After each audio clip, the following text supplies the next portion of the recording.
Pas le fort qui opprime le plus faible.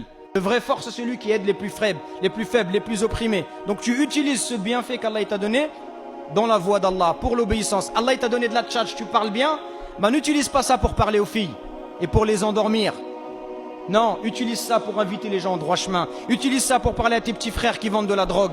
Utilise ça pour rappeler aux gens le chemin d'Allah. Utilise-le à bon escient, dans l'obéissance d'Allah. Quand on est éprouvé par le mal, c'est quoi l'attitude à adopter? La patience, voilà, tout le monde doit savoir ça, la patience, très bien.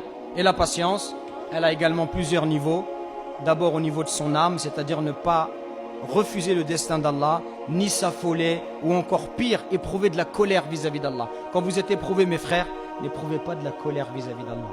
Allah, il veut votre bien. C'est simplement que vous ne le voyez pas.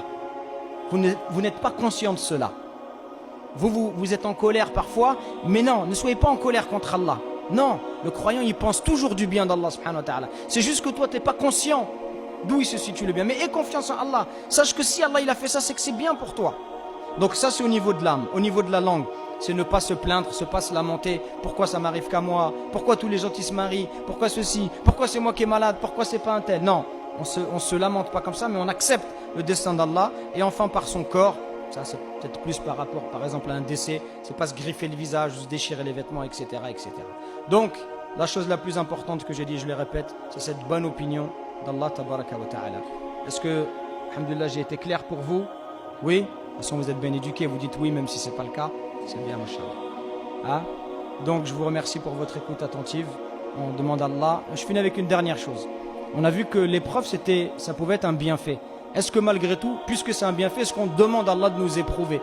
Est-ce que je dirais, ya Allah, rends-moi malade, comme ça je vais au paradis direct. Allah, rends-moi pauvre, rends-moi. Est-ce qu'on demande ce genre de choses? Non, jamais.